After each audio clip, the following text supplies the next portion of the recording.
You're about to deal with forces you can't possibly comprehend.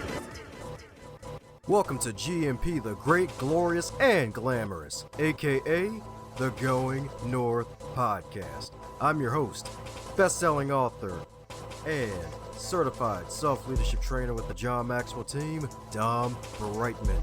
And this is the podcast where authors from around the world help you realize that success is tangible. Now let's get on with the show.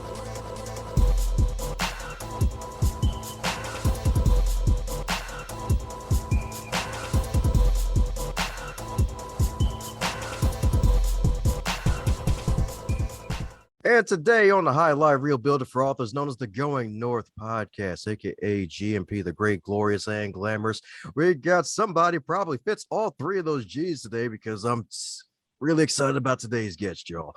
In the words of one of my favorite video game characters, Big Smoke from GTA San Andreas, it's time to return the favor, baby, because it's a host-to-host special. Because today's guest author in particular, not only is she a best-selling author, she is actually the best-selling author of 3 books. She's a wonderful mother of 2, award-winning content creator, speaker, international speaker, even though shade's flying, and she's also a success curator. So let's give it up for the one, the only, TS herself, Tiana Sanchez. How you doing today, Tiana? Hey, Dominique, how are you? Thanks for having me. I'm glad to be here. Yes, indeed. Glad to have you on. Yes, indeed. That's right. Some chicks in charge, some girl boss swag, handling the business, and a fellow child of the king as well, since you're also a fellow Christian too, which I also appreciate. Yes. I have to say that was probably one of the most lively introductions I've had in a long time. I may need to get that little clip later on and use it for another introduction. Oh, yeah. It's usually one of the best parts of the show before rabbit holes appear, usually. Yeah. Yeah. But the good news is not many rabbits appear in the holes, just usually just occasional sweet potatoes and penguins. Nice. I can see you have a lot of fun on your show. Laughter is food for the soul. So. Oh, yeah. That's right, because life is worth living. And if you ain't laughing at least once a day at something, like, hey, well, I think you're not living. So, Yeah. Yes, indeed. Well, speaking of living, you've lived one heck of a life, a heck of a powerful one, too, because I'm pretty sure there are a couple important details I missed in the introduction. So, mind filling in the folks on anything I may have missed about the wonderful, terrific Tiana herself? Well, a couple of fun facts, I would say. I started my career working at a gourmet fast food restaurant at the age of 17 years old, start managing this local restaurant. And 17 really is very significant in my life. It's kind of, I think the gaps that you talked about filling in as I was 17 when I started managing, I moved around 17 times. And then I was literally in a position of leadership for about 17 years before I made a significant change. So 17 really is significant for me, but so many different things. I think the intro that you gave was really great. I mean, hopefully through this time that we have together, you'll be able to pull out a little bit more of information about me, but I think you covered the important things, my kids, my faith, my business. It really is who I am and what I've been doing all this time. And so I'm glad to be here. Looking forward to our conversation today and whatever we deem to talk about that's important for your listeners, I'm here for it. Woohoo! That's what I'm talking about, indeed. That's what I'm talking about, indeed, because not only is 17 an important number, I believe 11 is also an important number. I believe it was a 2011, like you had this major setback, and I'm sure that year in particular may be inspiring to those listeners who are going through some rough times right now, especially since it's August at the time of this recording and school is coming back in session. And this darn virus ain't got the memo that humans want to be fully human again. Right. And it feels very devastating when you're going through something tragic, chaotic, and lowercase t trauma, uppercase T trauma, whatever that is. This is definitely, it hits everybody different. And we have to be mindful of that. When people go through different things, we want them to be resilient. We want them to push on and fight through it. And sometimes it's easier said than done. And so we have to have compassion to where people are. But in 2011, there was another kind of event that we were coming off of the heels of, and that was the recession that happened 2008, 2009 with the financial industries and the home loans or the mortgages. And I was in the financial industry at that time. And I still had a job, which was great. Our company that I worked for at the time pivoted. They got out of the mortgage lending and they went toward auto lending, and they did quite well. But the effects of the recession at that time still were carrying over into the workforce. And so they had to have some layoffs. And I found myself on the end of one of those layoffs in 2011, literally in May of 2011.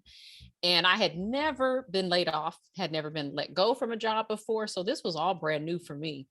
And I've been working since the age of 16 years old, married, has a mortgage, have kids, mouths to feed, all of that, and didn't really know what to do. But sometimes in those moments when you're faced with a very unfortunate situation or something you didn't expect, certain things kick in, and I think my ambition kicked in. I was quite honestly at the intersection of uncertainty, but excitement about what the future held for me. I didn't know what it was going to be, but I was excited about the opportunity. And 90 days later is when I started my business. And this year is our 10-year anniversary.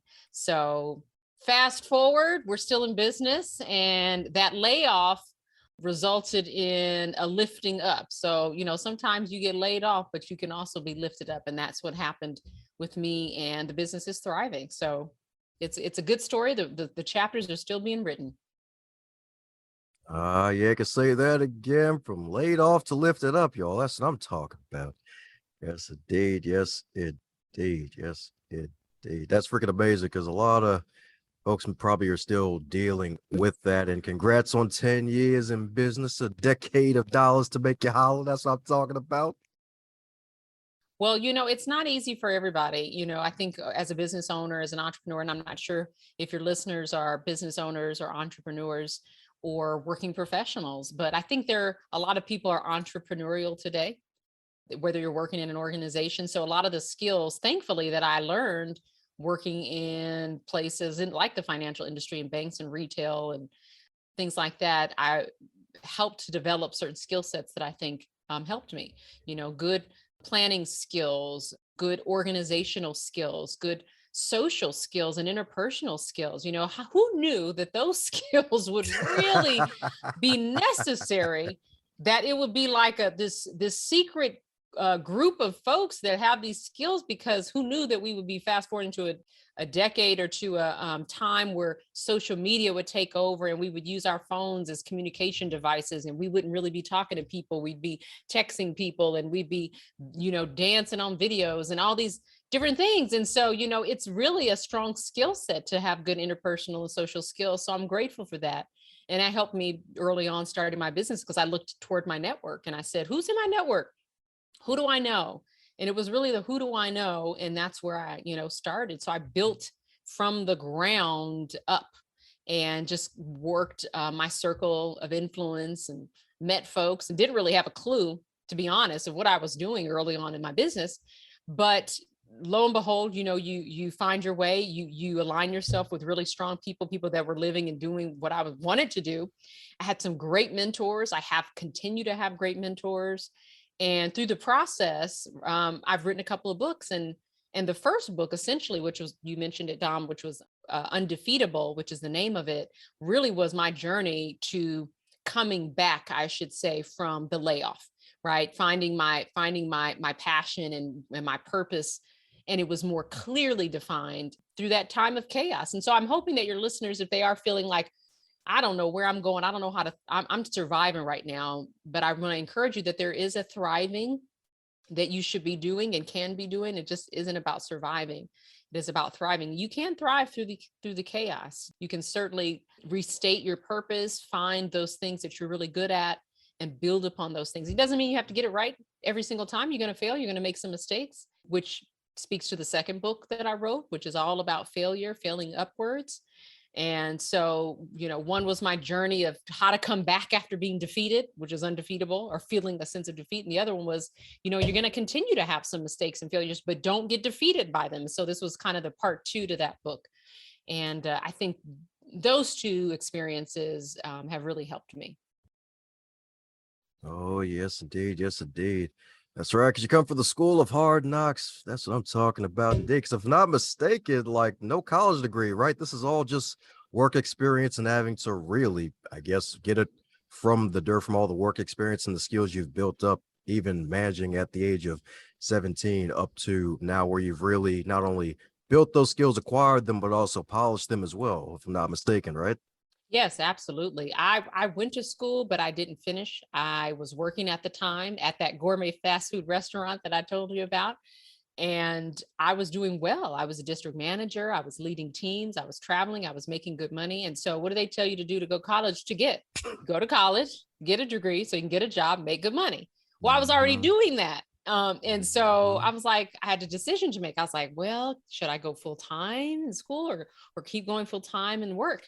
And not that there's, I think education is a wonderful thing, and that's the path for some folks to go and get those degrees. And I think there's other types of education. I think there's experiential learning, which is really the bulk of my knowledge comes from, and what I do with clients. But I do believe in education. And so I have become certified in very aspects of training and development and coaching and assessments and things like that. So I certainly wanted it. I didn't want to go down the path I think that everybody else, I shouldn't say everybody, but most people do. So I'm like at the buffet line. I grab a little bit of this, a little bit of that. And so it's like, I don't want to do the 4-year thing, but yeah, 6 months I can do, 12 months I can do. I'm gonna take a little bit of this, a little bit of that. And again, just align myself with quite a few people that were really strong and smart and knew things that I didn't know and were better at things that I wasn't great in yet. And so those types of things really did help me. And the school of hard knocks definitely will kick you in the gut, and it will teach you some things. And I think people will hopefully see this opportunity right now is maybe you're going through a place of you feels like it's the school of hard knocks and you're learning things on the cuff, on the fly, and maybe you're falling down a bit and you're having to figure out how to navigate things all over again. But I do believe you'll come out stronger. I think you can look back and say, wow, look what I've come through. You can look back and say, look what I've achieved, look what I've learned. And I think we'll all be better, off when we see it that way. But yeah, it was really difficult in the beginning for me to acknowledge, all the things that I've done, and like, oh, well, yeah, I don't have a degree. When people would ask you, what school did you go to? Where'd you get your degree? And it was always very difficult for me to respond to that in a way that I didn't feel embarrassed or guilty. And it took a while for me to get to that place, but I'm very proud of, and not prideful, but proud of how I've been able to navigate, not alone, but through the help of mentors and coaches and people to get to a place where my path is really clearly defined, and I feel good about where we're headed. Ah, yeah, that's right. Heading north indeed, y'all. That's right. That's right. Because Tiana's been dropping some powerful trails of gems on this wonderful podcast thus far, y'all. That's right. I also call her middle name resourceful because really tapping into the resources of having those great mentors, those wonderful folks helping her out along the way. And heck, even if I'm not mistaken, with I believe was it Undefeatable where your son wrote chapter 17 to the book, or was that effed up? It's effed up. It's effed up. Yes. And it was really cool for him. And kids, I don't know that he fully appreciates what his mother was doing for him at the time. But I remember we were sitting at a restaurant and I had this idea of another book because Undefeatable had been written, and I wanted to talk to him about it. And I thought it would be a book for young adults. He was, a senior in high school, or he was going to be a senior in high school, 17. And I just felt that these young adults, these young folks needed a way to navigate the difficulties of just being young and growing up in our world at the time. So he's 23 now, so however many years ago that was. And we had this idea of writing, and I was in the book Undefeatable. I talked about failures, and that was just kind of a center theme. And I said, well, let's talk about this book. And then at the same time, he was on the basketball team, and he was the captain of the basketball team, and I've talked to him about what happens when he feels experiences failures on the court, and how do you manage and lead a team and things like that. And so he ended up writing chapter, I think it was chapter 7 or one of the last chapters in the book of Effed Up, the Upside of Failure. And so at 17, he was a published author, and the book became a bestseller on Amazon. And it's still to this day, Dom, one of our most requested topics and books, bestsellers, I would say. And where initially was for emerging leaders, young adults, when we launched the book in 2016, it took off and it became highly requested by executives, by people in organizations. And the book wasn't essentially designed and written for folks in that role, but the topic really resonated with them. And so I had to, even though the book was already written, I was getting requests to speak and deliver these presentations. So I had to massage it so that the message was transferable to the work environment, to the executives and to leadership. And so we were able to take the theme and then, again, use it for these different individuals. So for college age students, for high school students, for business executives, for leaders. And like I said, to this day, it's still one of our most requested topics. I just did a talk on it last month for a local government agency and received some really good feedback. So it still is a great topic. And hopefully there's more books to come.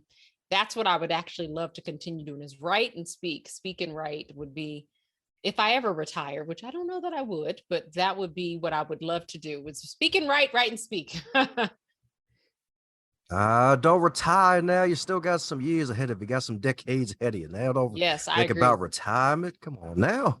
Heck, even funny enough, a couple years ago, hearing John Maxwell speak, and he's like in his early 70s, he's actually hit his stride. So the thing is, like you yourself, Tiana, you haven't even really hit your stride yet. So there's still more great work that awaits.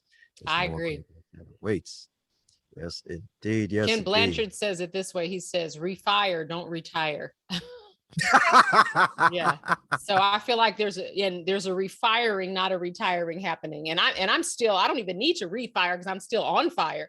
But when I do feel like it's starting to, go down a little bit, then I can refire. But I still feel like that momentum is still there. Well, sounds good indeed. So what keeps that fire going for you then? I really, truly, absolutely love what I do. There's moments where where I'm tired, and not tired of the work, but tired, I rest. If I don't know something, I learn it. If I can't do it myself because my capacity is stretched or the bandwidth, then I get someone else to do it, or I help.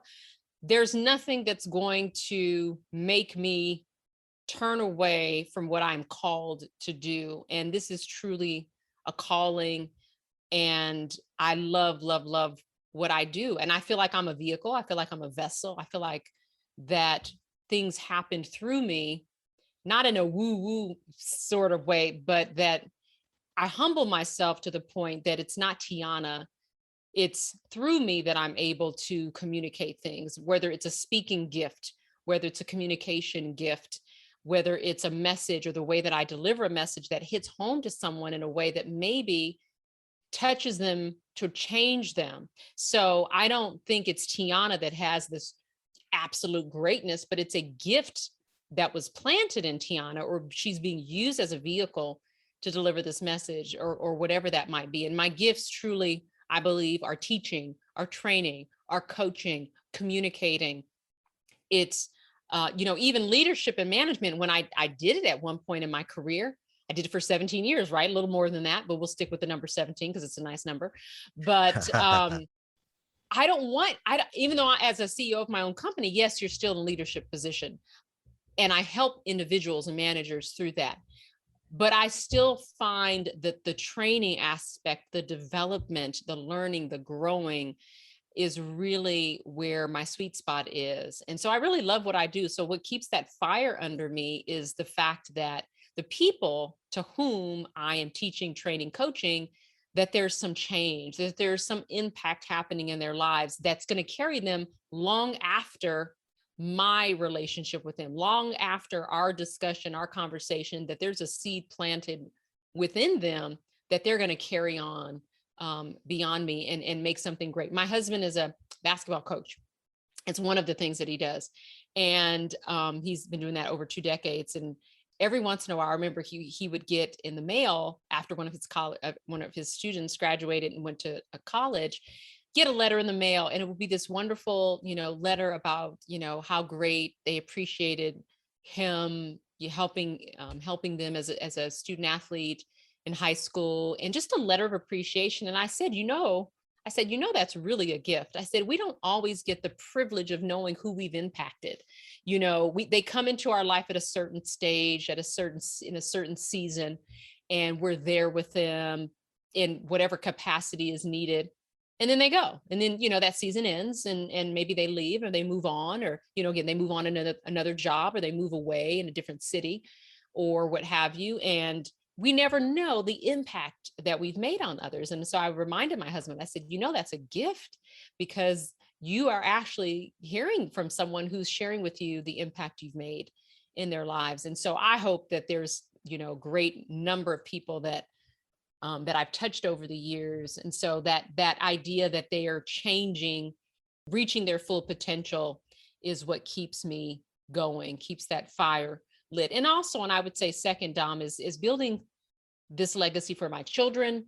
There weren't a lot of business owners in my family. My grandmother, who is now gone, passed away. She was the first Black female business owner I ever met. And I didn't realize it at the time, but she had her own daycare in her home.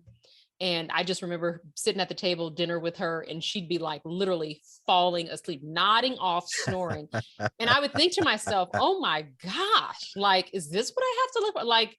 You're falling asleep, grandmother. Like, and she would be knocked out. And I'm thinking, wow, she worked so, so hard. But then it also made me a little sad, because I'm like, you're working so hard and you're so tired. Do you get to enjoy it? But I just remember seeing her, the work that she did, and even helping her. So that was inspirational. Again, I think that was a seed that was planted. It took years and years and years before I see the fruit of that seed that was planted. But it certainly was something that I look up to. And she also is an inspiration to me, being, a women-owned business entrepreneur in my family that I now can recognize. But I want my children to see that there is a legacy, that there's you don't have to go down this path because everyone tells you to do this, that, and the other. You can really define your path for yourself. And that's also helped me to change my perspective too on how I parent my children as well. It's really helped me. Oh yeah, I can imagine too, especially now that maybe it might not be so bad, because I believe one of them is about 23 and the other one's 13, right?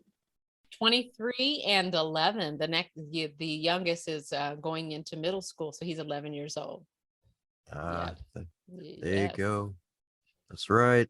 A few more years, they both get to be, past the 18. It's like, yay, let's work for mom, even though they're still the babies, regardless, even if they're 85. They're always the babies. I was talking to my friend the other day about one of her children. I said something and I said, oh, the baby, and baby is not a baby, but it's always a baby to mama. So no matter how old you get. Oh yeah, that's right. That's why moms are awesome. And it's great that you mentioned your grandmother being the first Black woman business owner in your family that you actually met too, because I heard about your father, and thank you for his service as well, since he also served in Vietnam, if I'm not mistaken, right? Yes, he did. I am completely impressed with your knowledge that you have of everything. I've been on a lot of podcasts and you are well informed. My goodness, this is fantastic. So yes, he did serve in Vietnam, and I just visited him. He just turned 70 in July. Woo-hoo! Yes, and I visited him. We were looking through some old albums, and I was looking at his old when he was in Vietnam, and pictures and things like that. And it was funny because my dad he's Mexican and Black, and when he was younger, he looked full blood, just looked really Latin. And you see him in the picture, holding up the fist with the Black power. And I'm like, what you doing? Well, who do they think you are? But it was funny. And he served, and and it's great. And my father-in-law too did serve. And it's funny because we're in the Olympics right now, and I remember being in 1984, going to the Olympics in LA, or at least being around somewhere when it was in Los Angeles with my dad and my two siblings, and walking the streets with him. And just, I don't know, a little sidebar fact, my parent, always feeling the oddball in my family because I was the brown skinned child, and my sister and my younger brother were very fair skinned. It's always felt like I was the odd child. And, it's just one of those little things growing up, about searching for your identity, and I think that also too played a role in me stepping out into my own and really wanting to find my own place in this world, and not being defined by what I look like or who's this or who's that, was also played an instrumental role in that in my life as well. But yes, he's the big 7-0, and still kicking. Taught me how to play basketball when I was younger. I played on the basketball team in high school, and I was a little bit of a tomboy, hanging out with my dad. I guess I was a daddy's girl, to some degree, and, we played sports. He taught us chess. He taught us backgammon. We would go wash cars on the weekend, and not only wash them, wax them. Oh, He probably wanted boys first, but he got two girls first. And so that was our Saturday morning. And then we were poor. We didn't have a vacuum cleaner. So who was a vacuum cleaner? Where was my sister and me on our knees picking up dirt off the floor. Humble beginnings by far. And that's another show, but or actually it's in a book, so you can read somewhat about it. But yes, humble beginnings certainly helped to lay a foundation for me as well, which is why I would love for my children they have grit. They don't have the experience that I had growing up. And that's okay. You don't have to have that to have grit and have, that hustle in you, but it certainly has helped me, and it's served me well over the years. Amen to that. Amen to that. Yes, indeed, because my father too served in the military, actually served in World War II and in the Korean War. So always wanted to highlight folks who may be veterans themselves, and heck, maybe even have relatives, especially fathers who served in the military, because it's a great country that we have Yes. here, no matter what's going on. And it sounds like he instilled some hard work into you, made sure you got all Yes. the grit you could get, not just from the pot Yes. either. Washing, waxing, picking. I mean, my goodness. But yes, it definitely helped. You don't of course see that in the moment. You're not like, oh, thanks, Dad, for letting me do this because I see how you're gonna turn me into a great person one day. No, you're not thinking that in the moment. You're like, I want to go play with my friends. I don't want to be here waxing, washing cars. I don't want to be picking up stuff off the floor. I don't want to be doing all this stuff. You don't see it, but I'm glad that we had that and that I had that, because it has helped me to be resilient in many ways. So Yeah. There we go. Resourceful and resilient, y'all. That's right. The real R&R that you're going to be needing. That's right. Yes, indeed. Yes, indeed. Of course, the original R&R too. Get that too. We're going to need all that because the body yes, can only go for so long. yes. Oh my goodness. So I'm speaking of being a wonderful lady of color in business. So what was probably, I guess, since you're being a role model in this era, and this is probably the time for women to shine in addition, well, just basically everybody, to be honest. It's really no difference to any other category in particular, but in particular, the women, especially being women of color and you growing up in, which is kind of crazy seeing you now, is saying that other folks may have had fairer skin than yours. Looking at you now, it's like, oh wow, there must have been interesting times back then because you have fair skin now.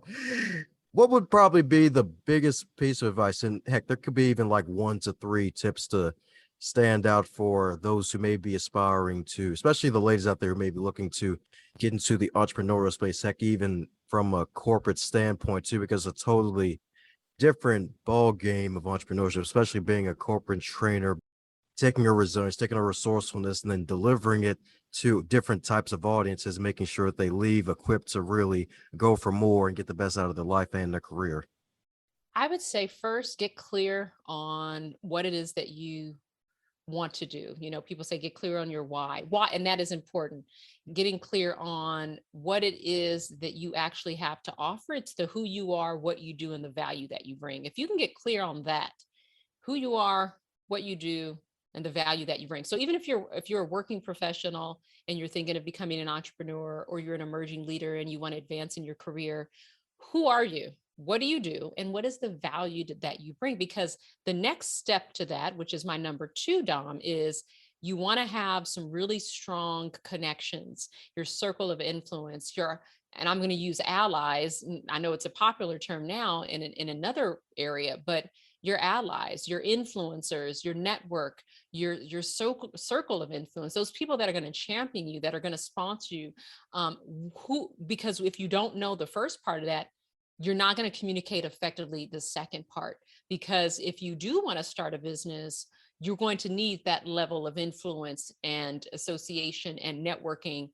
in some form or fashion, no matter if you have a product or a service. If you have a product or a service, you're going to want to have some network, some connection, and people. And it's basically, who do you know, right? Who do you know that would be interested in da-da-da? Who do you know who I can serve in this area over here? Who do you know? It's getting comfortable by asking that. So that would be a number 2.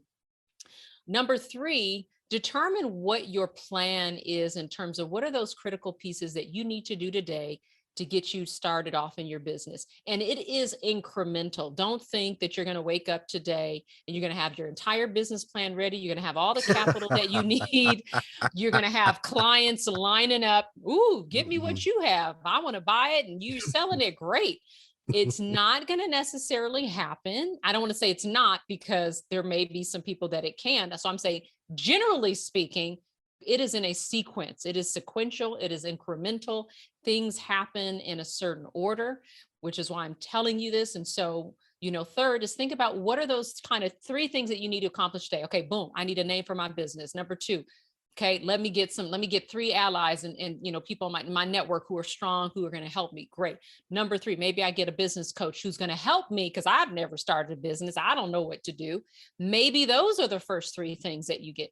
Then it's like, okay, once that phase is done, phase 2, now I'm in the next 90 days. What is the next 3 things that I need to do in my business? Okay, I need to get some education. So maybe I need to go get a certification in an area. Maybe I need to take some learning. I told you, I believe in education. So maybe your path is take a business course somewhere, do some training or learning or whatever that might be.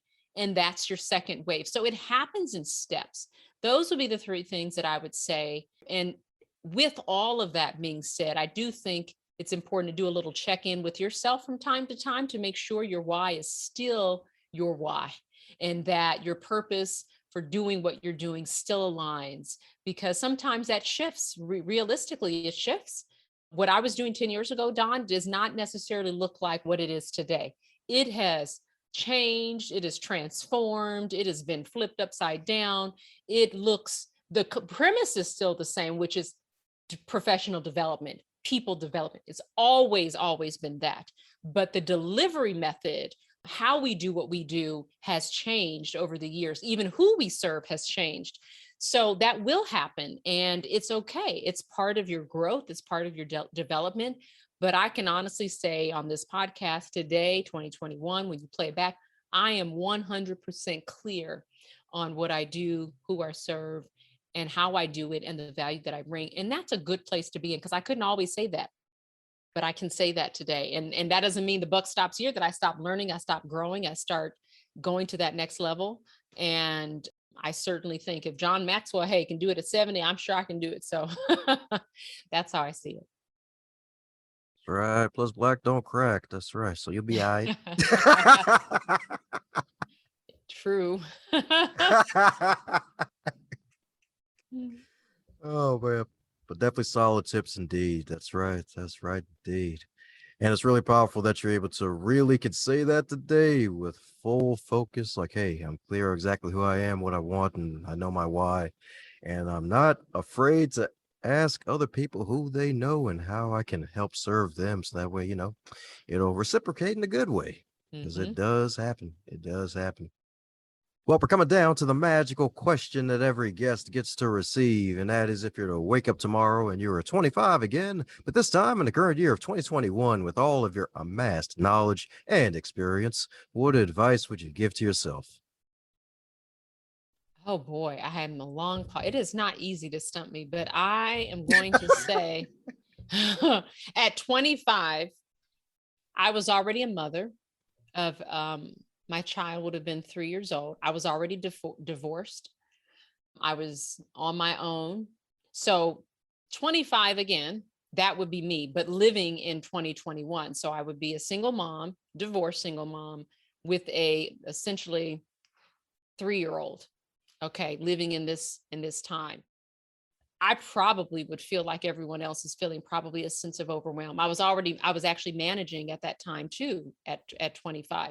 So I probably would have gone through some of the same ups and downs that everybody else had gone through, losing staff, trying to figure out how to navigate through pandemic virtually. I couldn't even imagine being a single mom, being divorced, living in a home, bringing my home into my work environment, all while having a 3-year-old at home. And wow, that would be incredible.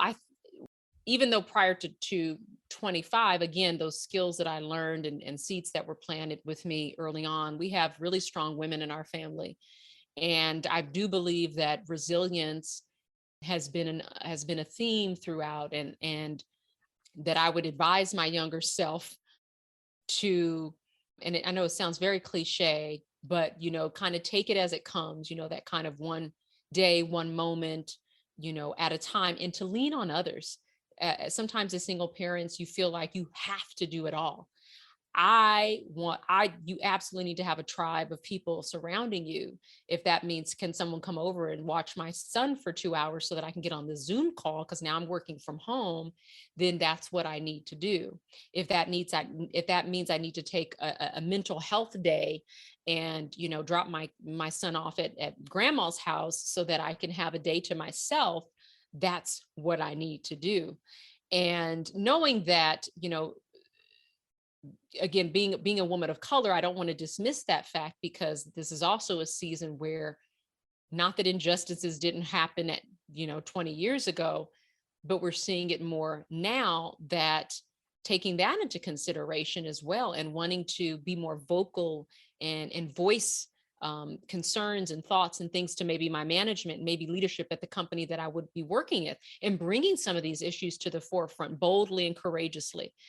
That hopefully would be how I would look at, if I were my 25-year-old self again in this year, of how I might look at. And really, now that since you've asked that question, I hope people walk away with having compassion for people in those situations. I certainly do. So great question. Thank you. My pleasure indeed. My pleasure indeed. That's right. Someone actually thought about that one. That's a good one. I may have to steal it on my show. Uh, Borrowed. yeah, hey, it's better to borrow than to discover, if you catch my drift. Yes, yes, yes. Oh, God. But yes, indeed. That's right, folks. Show some more compassion, some fellow warrior compassion, because we all metaphorical warriors out there nowadays, y'all. That's right. That's right. Got to make sure we keep the roof over our heads, y'all. Make sure the kids are healthy if you got the kids. That's right. Make sure you yourself are safe and sound, and making sure your friends are safe and sound too. Indeed, y'all. That's right. That's right, indeed. So have some compassion. Take it one day at a time. That's right. But still get clear on what you want for the future.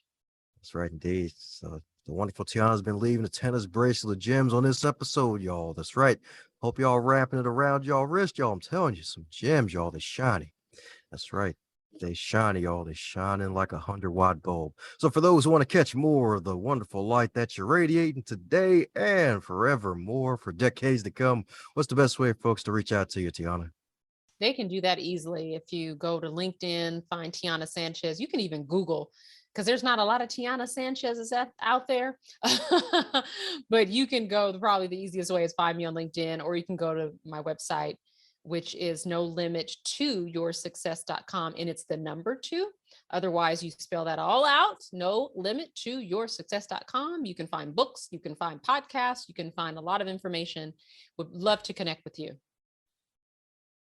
Woohoo! Well, there you have it, folks. Head off to Tiana's wonderful site. No limit to your success, y'all. That's right. No limit, y'all. I'm telling you, it's not just 1999 anymore, y'all. This ain't like the No Limit Tank Ban. This is like 2021, where you get like 5,000 tanks of success, y'all. And she's the tank commander, y'all. I'm telling you. That's right. So head off to that wonderful site. Check out a wonderful podcast. Tell your friends, family, cat, penguin, camel, and the ice cream cakes about all the stuff that Tiana's doing, and buy some copies of her books too, and support her what she is doing, y'all, because it's some good stuff. It's good with all the O's. Talking more O's than a Cheerios box and a Honey Nut Cheerios box. So for those, let me not say that part again. So any parting words before we close up shop? The only parting words I have is thank you for this platform. It's great chatting with you and some really strong questions. And I hope this message is a blessing to your listeners. And I look forward to connecting with folks, however they choose to connect with me. So I'll leave it at that. Thank you. How's it going, my friend? I'm so glad you made it to the end. That shows that you are an uncommon finisher, and I am so grateful for you sharing your ears, your attention, and your time to this wonderful podcast. To do something that'll take yourself to the next level, and for everybody else involved in this wonderful program, share it with at least 3 people in your network so that way more folks can be inspired to be their best.